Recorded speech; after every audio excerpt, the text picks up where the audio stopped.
Hello everyone, it's Frances Widdowson here.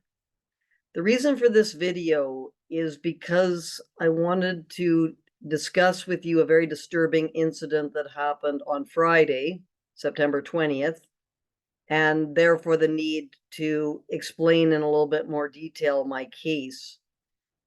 For people who are unaware of this, in February or March 2022, a few months after I was fired, my union changed its bylaws so that I would be removed from the union. And it did this by referring to wording in the Post-Secondary Learning Act, which is really not related to matters of union concern. But this wording was used to change the bylaws, and then I was removed from the union on this basis. And a result of that, I've been disenfranchised, and I have no ability to, have any discussions with union members and meetings. I can't go to meetings. I can't, try to have any input into what's happening with respect to the membership and their understanding of my case. Anyway, a meeting was happening on Friday to discuss my case. And because in my case, it was found that I was wrongfully terminated. So I won my case. I was wrongfully terminated. And this should mean, by inference, that I am now a member of the union, because before, okay, it could be argued that I had been terminated, so therefore I am no longer a union member. You could make that argument. But now I was found to be wrongfully terminated, so I should never have been gone out of the union anyway. I should have been constantly remaining in the union, and so therefore I should be put back in place. And it doesn't make any sense anyway to remove a member who has been terminated from the union if the union is grieving that termination, because the union is supporting the member.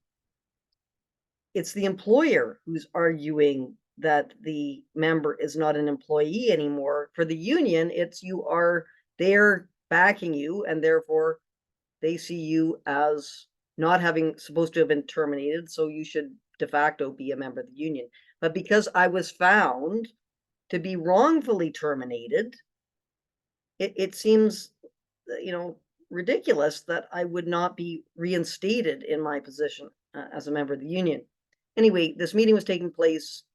My case was on the agenda. It's going to be discussed. And so I showed up at the meeting, and the meeting was stopped, and I was escorted out of the meeting and told that I could not attend because this meeting was for members only, and I was not a member. Anyway, because I was not at that meeting, a number of claims were made that some of which were defamatory. And because I was not there, I was not able to correct the record with respect to what was said. And one of the most strange defamatory claims that was made was in reference to an investigation report that was done on 17 faculty members, complaints that I'd filed against 17 faculty members. And in the hearing, for some reason, the MRU lawyer referred to these 17 faculty members as the Gang of 17. So he coined that phrase. In my notes, I have no one but him and Elizabeth Evans, who is the acting provost, referring to that phrase. And I took very, very good notes, tried to take verbatim notes. So it's a quasi-transcript that I have in my possession. Anyway, it was claimed that I was the one who created this phrase, and this was linked to what was called the Gang of Four, which was four quite radical members of the Chinese Revolutionary Communist Party who were who acted in the Chinese Cultural Revolution and were very, very harsh in how they treated people and were found to have violated various things. So it was being claimed that I was using this term, the Gang of 17, because I was wanting to draw a connection with this kind of Stalinist element, this extreme Stalinist element within the Chinese Communist Party. So that was false. That was not my wording, and I have the notes that I took to show this. And so I wanted the union to rectify this and send out a note to the membership, changing the record. And then it was claimed that this wasn't what had happened. It had been misheard. But my sources, who are very careful observers, said that's what's happened, and they stick by that. So anyway, so this is very, very disturbing. The whole situation on Friday. I'm still, to tell you the truth, I'm a bit depressed about the whole thing, because I'm trapped within a labor relations scheme which I can't get out of.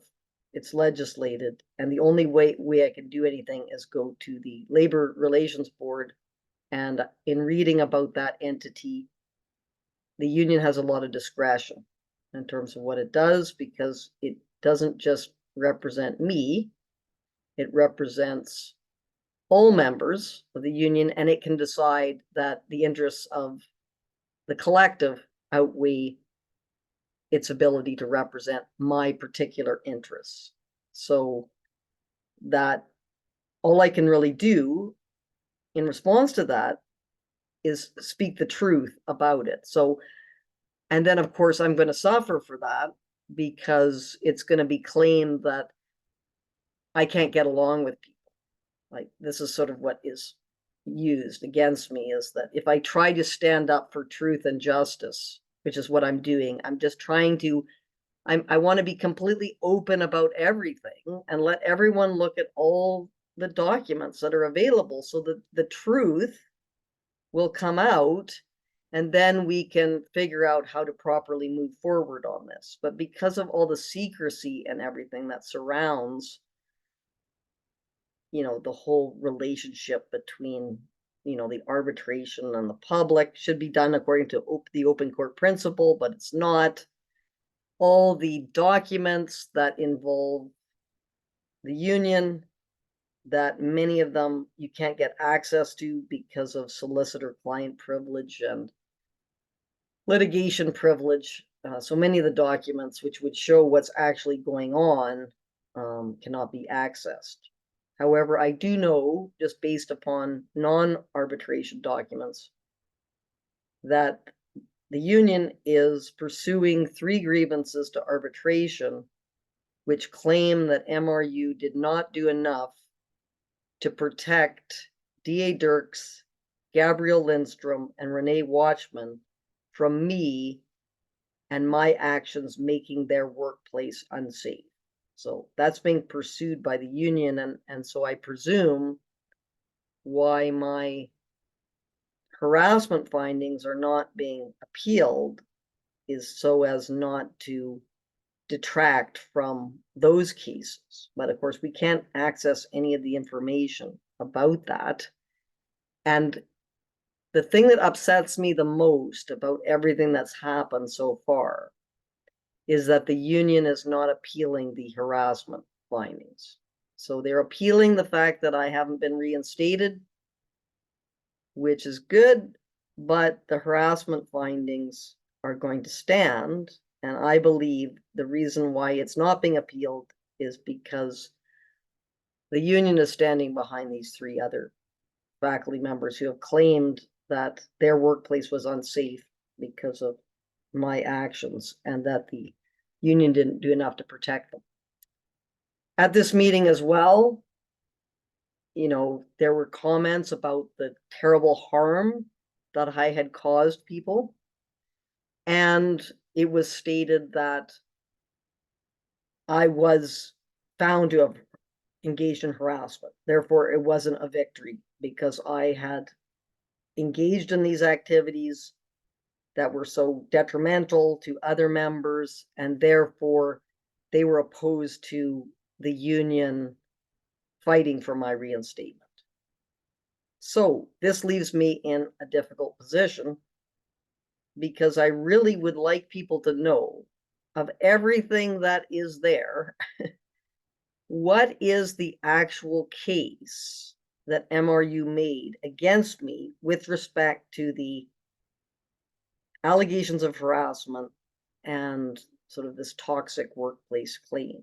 And unfortunately, because of the arbitration decision being so long and just kind of accepting the investigators' reports, which that should never have happened, because the whole process of arbitration is supposed to be a neutral process. It's assumed that the investigations that are undertaken by the employer could be biased, because it's the employer who is paying for the investigators. So if you're paying for someone to investigate something, obviously there's going to be a connection between the employer and the investigator. But in the case of arbitration, both the union and the employer are paying for the arbitrator. So that is sort of like the funding ties are going to mean that it's much more likely that the arbitrator will be a neutral party and not favoring one side or the other.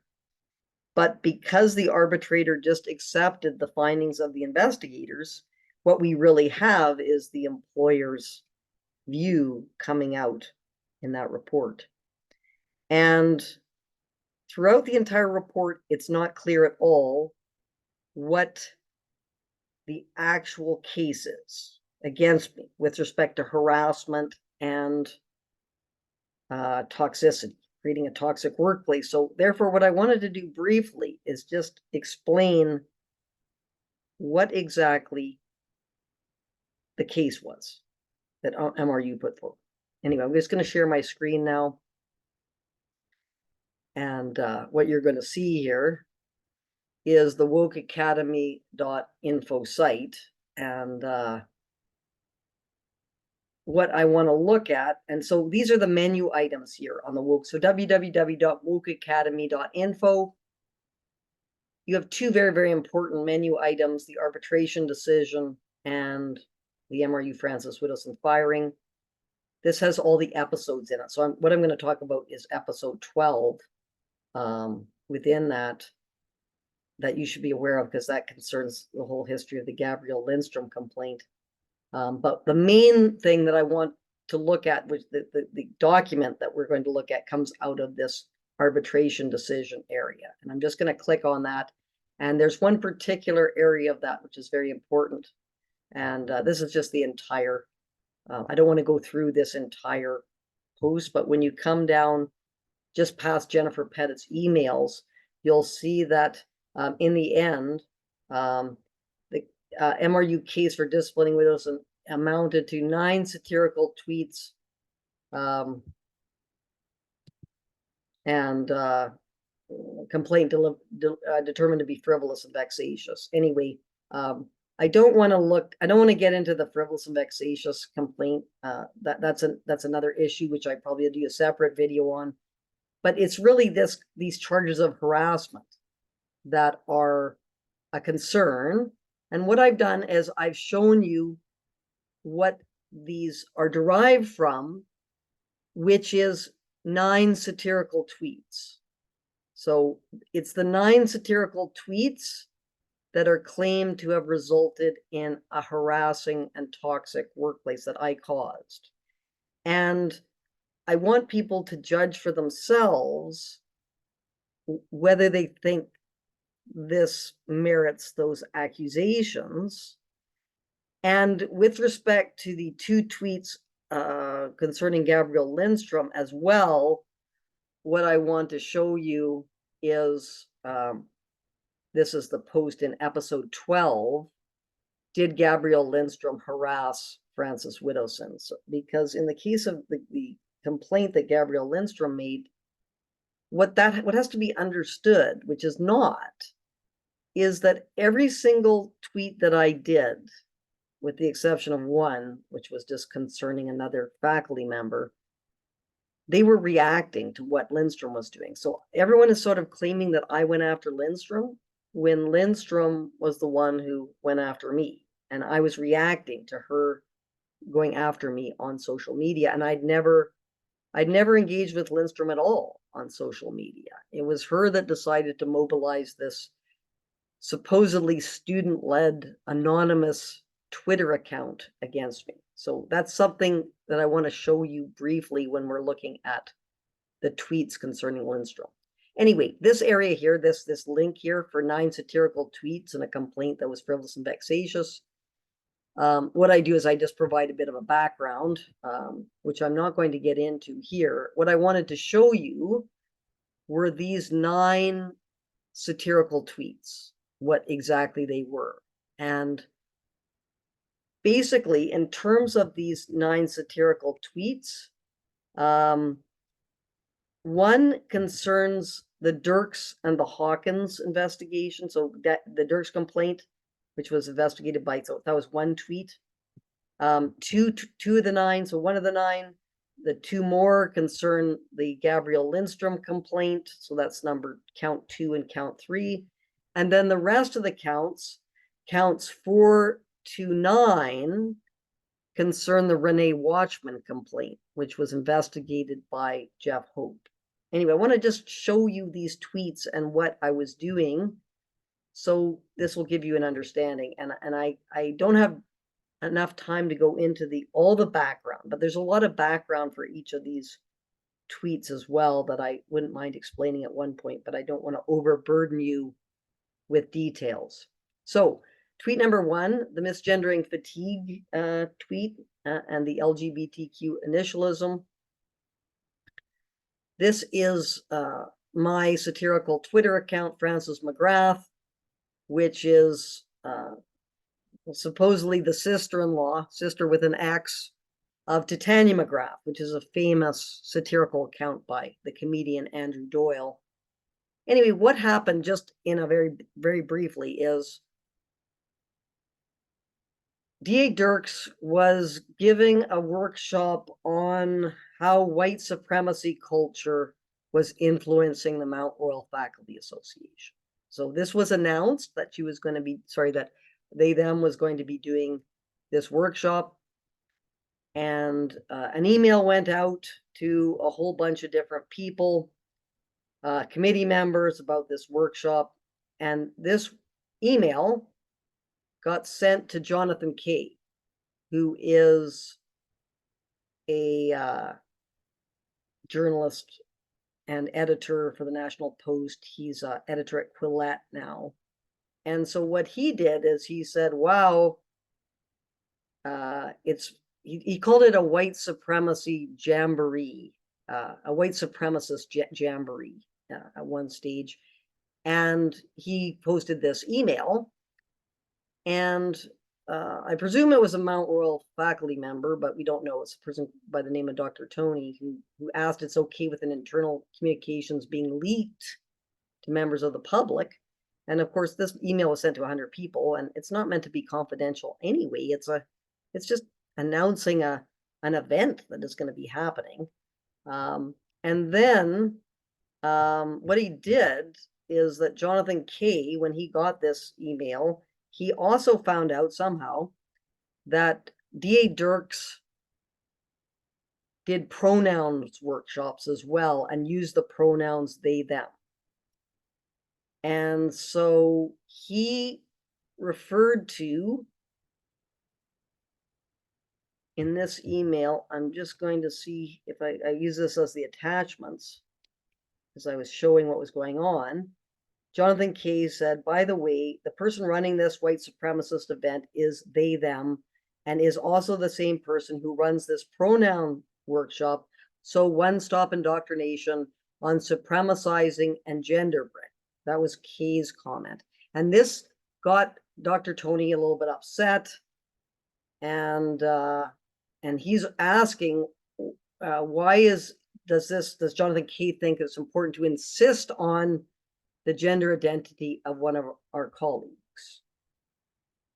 Anyway, so at the same time I was looking at this, I went into the this Prezi presentation of the pronouns workshops, which I had actually attended a pronouns workshop put on by Dirks.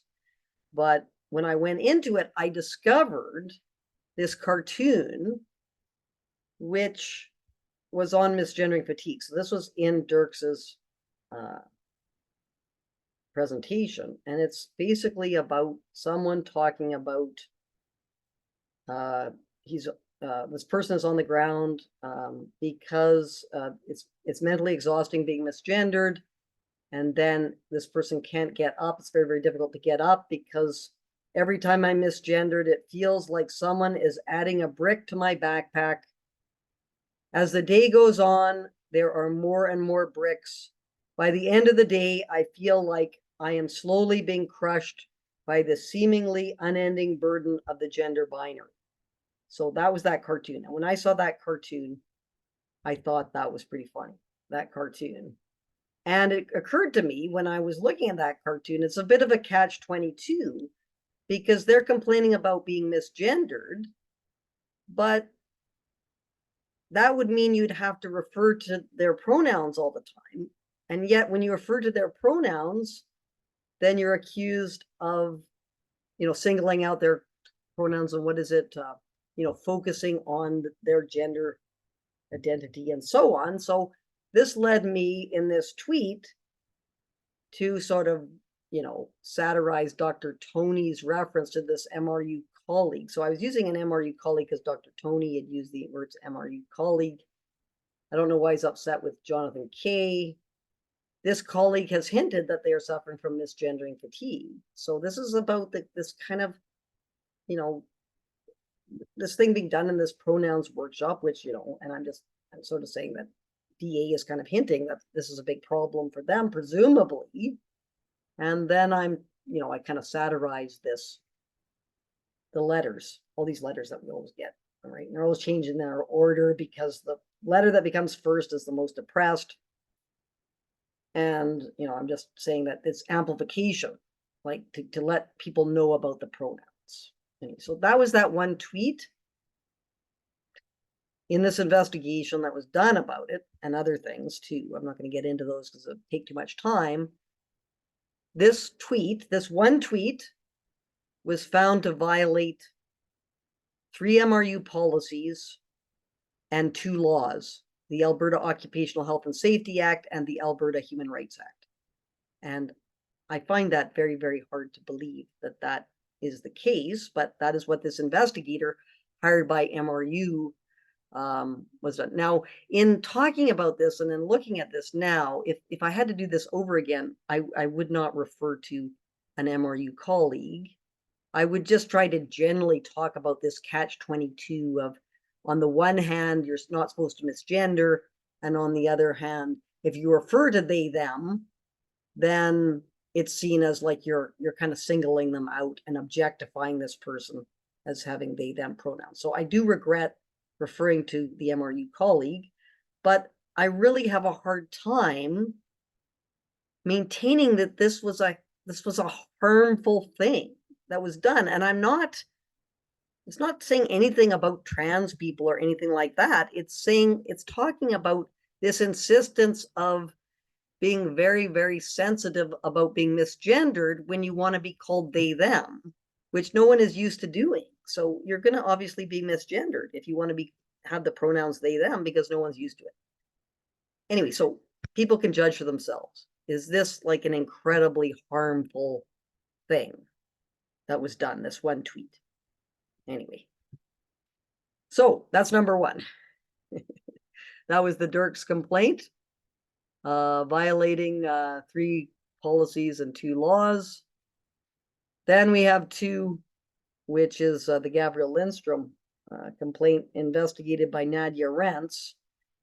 And throughout the arbitration and the MRU's case, it was stated that we should just look at Rents's investigation report for the case. So MRU would not particularize what they considered to be harassing about the tweets with respect to Gabrielle Lindstrom. And if you look at, they just said, look at the investigation report, the arbitrator did not get them to particularize what is called particularize, which you would detail the tweets that you thought were harassing. And what happened was, in the Rents report, it says most of the tweets mentioning GL, which is Gabrielle Lindstrom, were found to be harassing. But mentioning was not a very clear word, because I had some cases I would attach screenshots which would have a tweet from Gabrielle Lindstrom, or I would circle her name in various contexts. So is that mentioning Gabrielle Lindstrom, or is it tagging? Is it a more direct kind of mentioning? So that was not known. So we spent over a year discussing all these tweets. Well, this is when CAUT and I were discussing this aspect. And we went through all this arbitration hearing, and then we found out in October 2023, during the arbitration hearing, when I was on the stand, that it was only 2 tweets that MRU thought were harassing. And these were the 2 November 7th tweets, which they claimed were harassing because I had replied to Lindstrom when she had blocked. So it was the blocking and the reply after blocking that caused these tweets to be harassing, presumably because that would mean that I knew these tweets were unwelcome and I was continuing on doing this. But there was an error in this discussion by Rents, because what was not understood is that there's only 1 tweet that was actually done after Lindstrom had blocked me. So I saw what she was doing. I replied anyway. So I'll just show you this.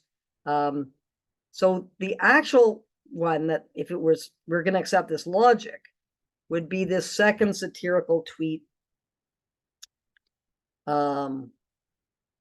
which what happened is, and Lindstrom has deleted all her tweets. So what I've done is I've just reposted them so that if people go into it, they can take a look at it. But just to give you an overview of what happened, is that Titania McGrath, my sister-in-law, had labeled had drawn attention to all these things that people were calling racist now. And this was, I'm just looking at this: golf bedrooms, Jesus, chess, and it's just kind of absurd. Anyway, I thought that was pretty funny, all these different things people are calling racist. And so I said, with respect to MRU anti-racism, so Gabrielle Lindstrom was not involved in this at all. I wasn't tagging her, I wasn't mentioning her, I wasn't doing anything. Is aware of this comprehensive list, this anonymous account that was implying that I was a white supremacist and so on. And then I said, we need similar accounting of the things contributing to MRU's toxic racist institutional culture. Only a racist would deny these instances of violent white supremacism. So I'm just doing a riff on Titania McGrath's thing.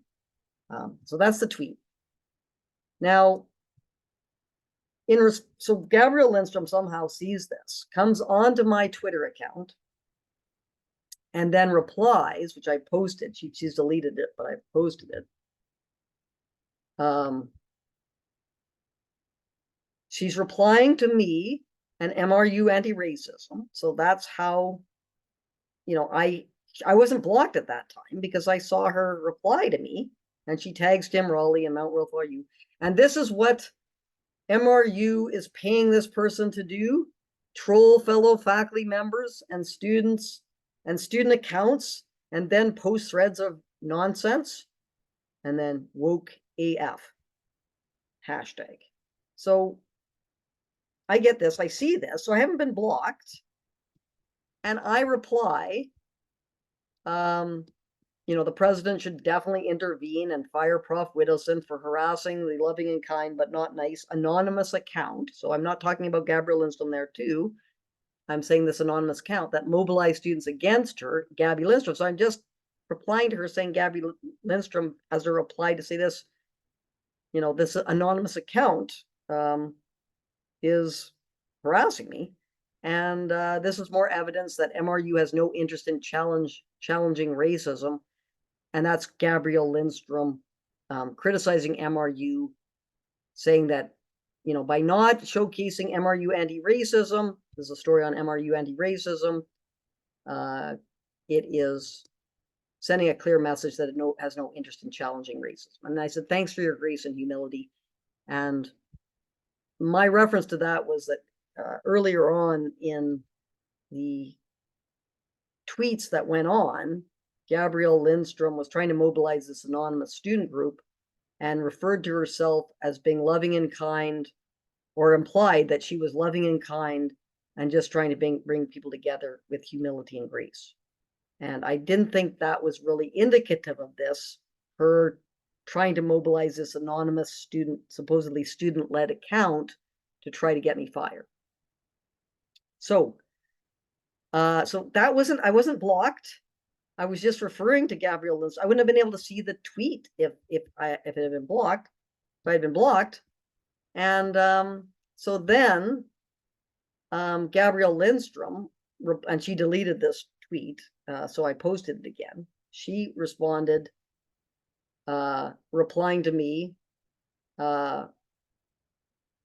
she thinks I mobilized Frances Widdowson. She's replying to me, MRU anti-racism, and two others, which I think was Tim Raleigh and Mount Royal for You. Racial advocacy MRU. So she's tagging this so-called student group, supposedly student-led, anonymous account. She thinks I mobilized students against her, and then four laughing and crying emojis. So this is just kind of a ridiculous comment that I'm making, which I had plenty of evidence that Lindstrom had mobilized this anonymous student group against me, as well as other students. And so that led me to reply to Lindstrom.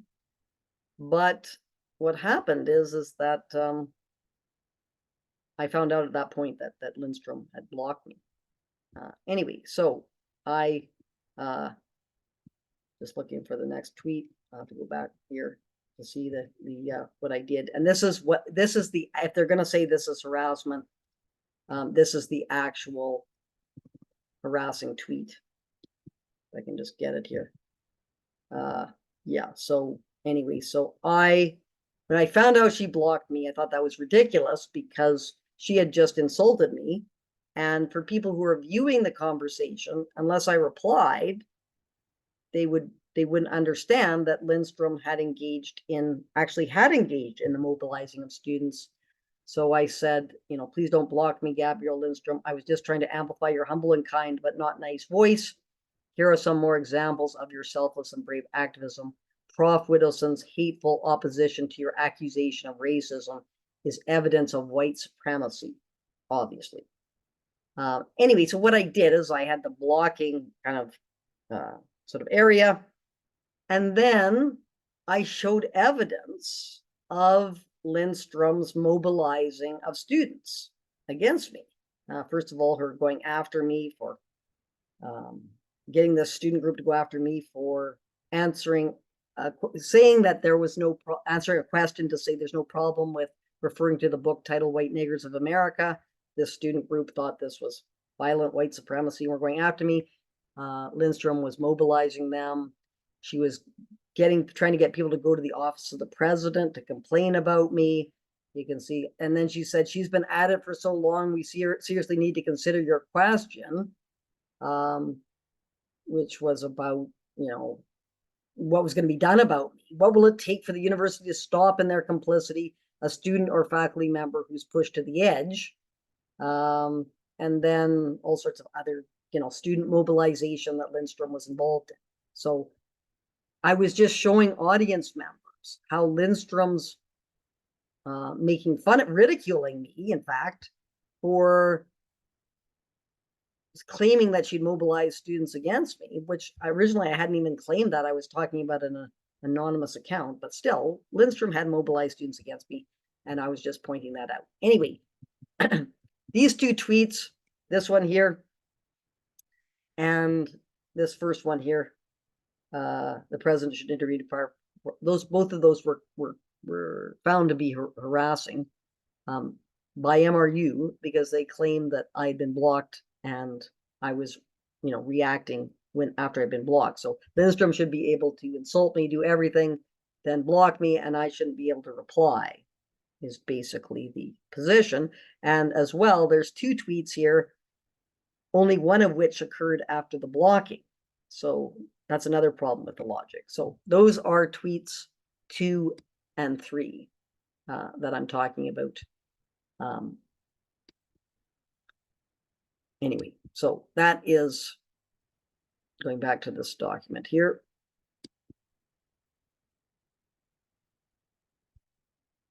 Count 2. So we've done count 1, count 2, and count 3. And then the rest of these tweets are to do with the Renae Watchman complaint, which was investigated by Jeff Hope.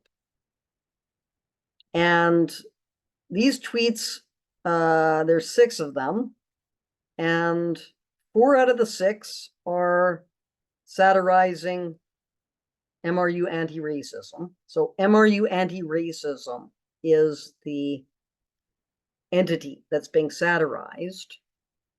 And Elizabeth Evans at the arbitration hearing, when she was being questioned about why some tweet, and it was actually the satirical letter that I did that ended up being dropped. So originally, Hope had found that 8 tweets and a satirical letter had been found to be harassing.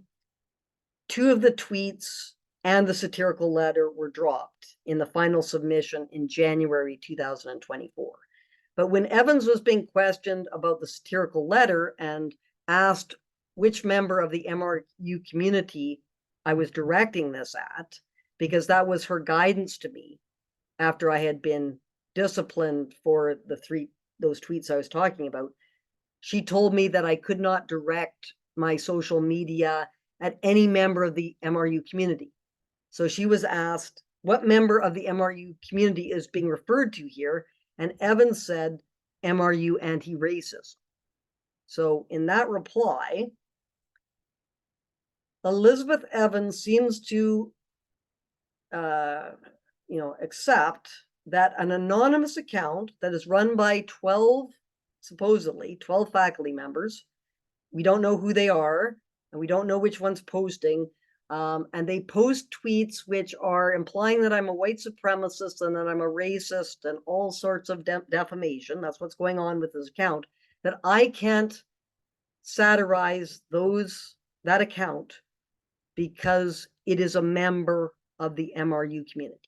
That was what Evans testified to in the arbitration hearing. So that's a shocking kind of understanding, because I'm really surprised anyway that MRU would protect this anonymous account when it has an MRU in the handle and it's not MRU, it's not an official account in any way. Why are they protecting that kind of activity? And they are. So in terms of these tweets, I'll just explain what, I don't want to spend too much time on them, but as you'll see here, this is the first one. I'll just see if we can blow this up a bit here. It's about MRU anti-racism.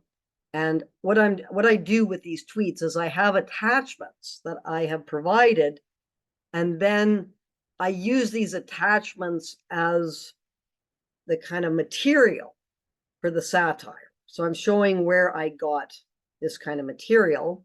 And what you see here, and what it's saying is it's satirizing the idea that Canada is and the Nazi Germany are somehow equivalent, which often this claim is often being made on social media, and that if you question it, you should be fired. And then this is related to indigenization. Indigenization results in these kinds of absurd kinds of comparisons. And then I've attached 4 kind of tweets and so on that I'll just show you now.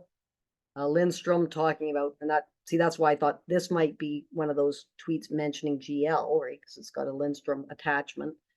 She's saying that Canada is founded on genocide and it's a cultural denial. We have a whole bunch of things. This is a tweet from Terrell Tailfeathers, who was a kind of an associate of Renae Watchman, who says that, he's not going to come back to Mount Royal until I've been fired because my views are akin to Holocaust denial. And then this is sort of the interaction between Renae Watchman, Liam Haggerty, and Terrell Tailfeathers that are kind of encouraging him to go after me in these tweets. So I'm just kind of alerting, and the fact that Tailfeathers in 2020 now was saying I should be fired for my genocide denial. So he was to some extent enabled by both MRU professors Haggerty and Watchman. This is again more of the kind of mobilization that Haggerty and Watchman were engaged in, just to show this long history, starting in 2016, of this mobbing that was beginning to emerge in 2016. But this is all what Haggerty, Watchman, Ian Mosby, all this group that was targeting me, what they were doing. So I'm just using this as evidence to show how absurd this comparison is. And then finally, the more later kind of things, silence is violence. And there's a whole bunch of this. Is Rob Innes is Renae Watchman's partner. And everyone is claiming, which is very, very upsetting to me, that I am ridiculing and mocking students.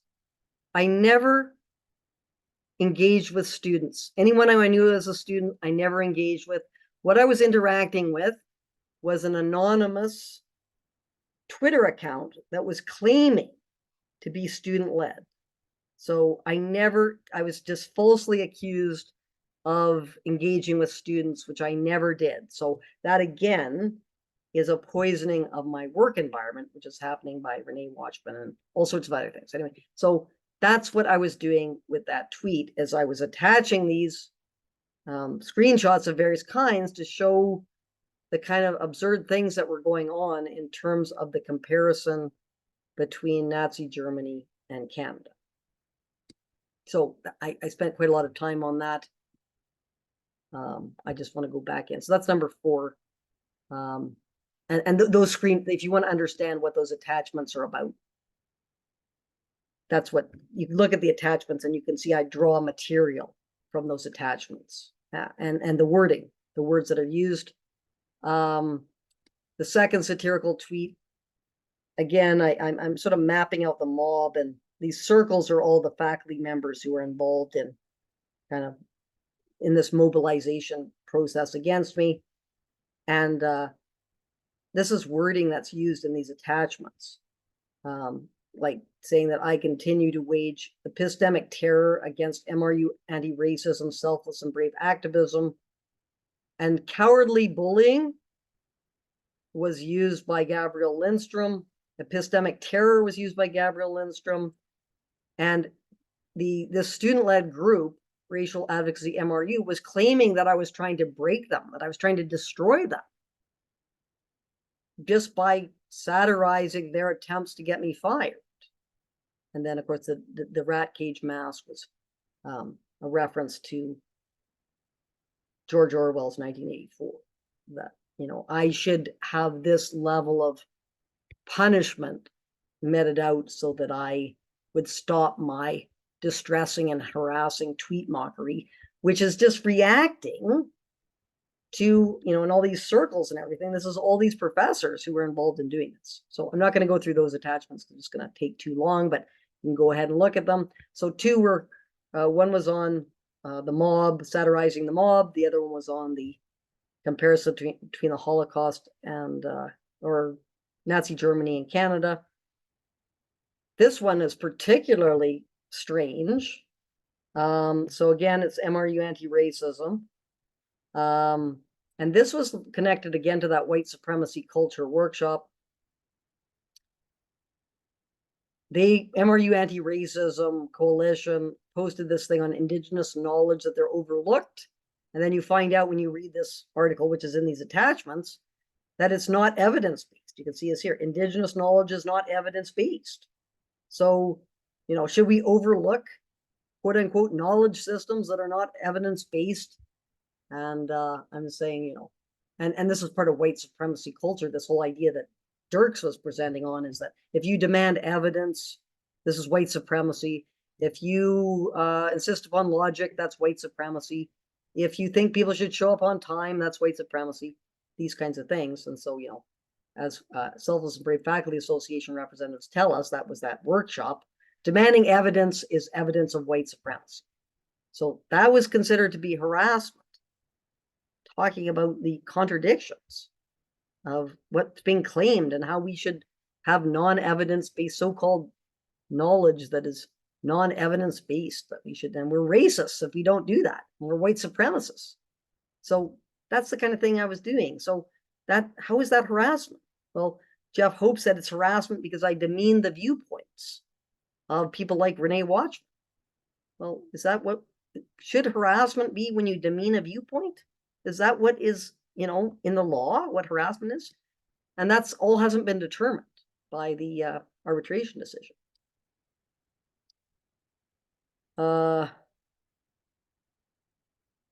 So that was the indigenous knowledge that is not evidence-based. And then number 7, count number 7, is again, this is the Holocaust and the Nazi Germany. So MRU Anti-Racism Coalition is, you know, castigating the UCP for celebrating the birthday of John A. Macdonald, who is the first Prime Minister of Canada, and says, you know, this is, they're doubling down on their love of genocidal racism, is what MRU Anti-Racism says. And so I'm saying, you know, recognizing Canada's founding fathers' genocide denials illegal, and I'm comparing it to the celebration of Hitler in Germany, you know, the birthday of Hitler, that sort of thing. It's ridiculous. I don't think people think that John A. Macdonald and Hitler are the same, on the same level of misdeeds in a country.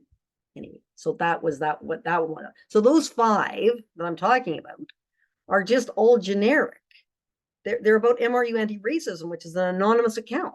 5 out of these 4, 5, 6, 7. Sorry, 4. So 1, 2, 3, 4. Yeah. So 4 of the 6, because 6 tweets for in the Hope investigation were found to be harassing. So 4 out of the 6 we're not mentioning anyone at all except for MRU Anti-Racism. The other 2 do mention people. The second to last one is when I discovered that members of the MRU Anti-Racism Coalition were interviewed, and it turned out that 3 of the members were Renae Watchman, Michael Trusello, and Leah Hamilton of MRU Anti-Racism. And they had this interview on, I believe it was a program called Talk Radio. And because they had been, you know, calling me evil and racist and so on, I'm saying that they should demand this, that the feminist killjoys and brave white saviors in MRU Anti-Racism, and these are kind of terminology that I picked up from, you know, discussions of wokeness. And I wasn't calling any particular individual a feminist killjoy or brave white savior. It's just kind of a typical kind of aspect of members of these woke entities, and then canceling racial MRU. This is racial advocacy MRU. This is considered to be harassment. You know, I did say Renae here, so this is the only link to Renae Watchman in the entire thing, but I was just quoting Talk Radio, this article, right, from MRU Anti-Racism. So I'm really talking about MRU Anti-Racism here and the membership in it, not specifically individuals. But it's all reacting to their defamation of me for months on end and using an anonymous group. And I was trying to hold them to account sometimes, some ways. And then the final one, count 9. This concerned Gabrielle Lindstrom and Tim Haney, which is Haney Sociology. What had happened is Lindstrom and Haney were having a conversation on Twitter about me, and Lindstrom claimed in this conversation that she didn't know why I was, quote unquote, targeting her, because she had only engaged in pleasantries with me. And then Tim Haney said that, he was getting fed up with me because all I was doing was this mocking, and that he just wanted to have dialogue, and here I was, and so on. So what I did is I just, in these two attachments, is I showed evidence of Lindstrom not engaging in pleasantries and so on, or I was talking about this. And then Haney, right? There's this thing about real dialogue, but mocking colleagues and students will never lead to dialogue. Anyway, here's Haney, telling me to fuck off. There's, I know it's there somewhere, and basically calling me a racist, doing all these sorts of things. So all this kind of information in these attachments was showing, really Haney, it's questionable whether he wanted to engage in dialogue by, calling me a racist for referring to the book title White Niggers of America, and, calling me evil and unwell when I was defending myself from these, kinds of attacks that were happening. Anyway, so that was that tweet. And just for some background on especially Lindstrom, because Lindstrom, in this episode 12, which is in the Frances Widdowson firing section, you have this whole area of yellow highlighting. This is all of Lindstrom's activities with respect to, making statements about how I was racist and everything like this. And then this is her original tweet that Lindstrom did. So I wasn't interacting with Lindstrom at all. And then on July 30th, 2020, she stated that, students are raising critical awareness around certain faculty who hide behind academia to spread racist views.